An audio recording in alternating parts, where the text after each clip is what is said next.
Okay, you're given this polynomial function here. It's degree 5 because if you expanded this binomial and multiplied it all together, the first term would be x to the 5th. So it's 5th degree. You're asked to find the y-intercepts, the x-intercepts. Where's the f of x positive? Where is it negative? You're told to not sketch the graph, but we're going to look at the graph anyway for purposes of discussion. There's the graph of f of x. And here's the original. And here is written without exponents, just so you can see what we mean by multiplicity. Okay. To find the y-intercept, which is this point right here, you plug 0 in for x. So you can picture a 0 here. Negative 6 squared is 36. You can picture another 0 here. 5 cubed is 125. 30, 120, 4,500.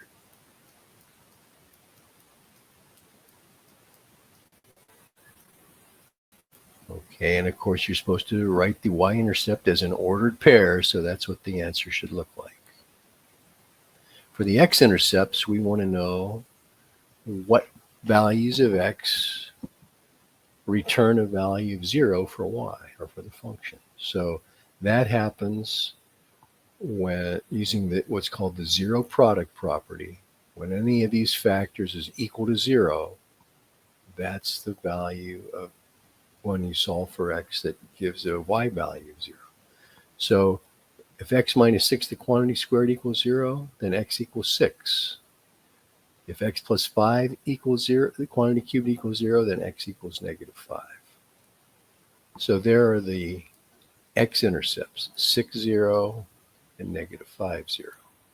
We say that the multiplicity of this root is 2, because there's 2 factors of x minus 6. You can get that just by examining the exponent. You don't need to write it out like this. And we say that negative 5 is a root of multiplicity 3.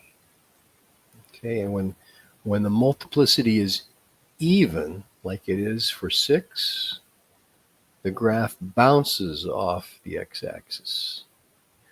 When the multiplicity is odd, like it is for this 3, the graph passes through the x-axis.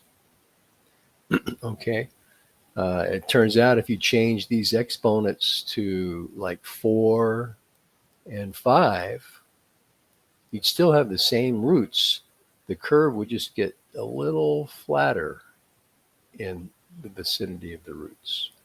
Now, how do you tell when f of x is greater than 0 and f of x is less than 0 without looking at the graph? Well, just draw a little number line, put on the places where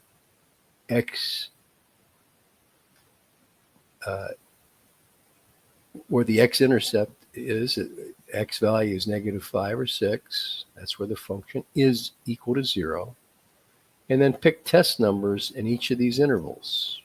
I just picked negative 6, 0, and 7. Picture putting these into the original function. Let me erase all this stuff. Whoop. No, that didn't work.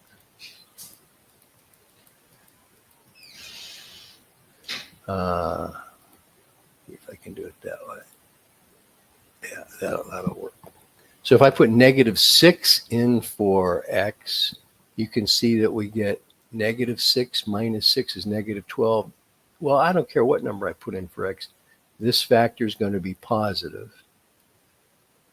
If I put negative 6 in for this x, I'll get negative 1 cubed, which is a negative number. And positive times negative is negative.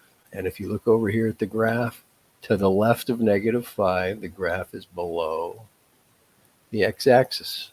So that's where the function is negative. In interval notation, that would be from negative infinity up to negative 5. Now, let's try f of 0. I put 0 in for x. This is still going to be positive. This is going to be positive, positive. If I put a number like 7 in for x to the right of 6, I'm still going to get positive and positive. So even though the graph touches the x-axis at 6, it doesn't pass through because of the multiplicity. So it bounces off. So the interval where f of x is greater than 0 is from -5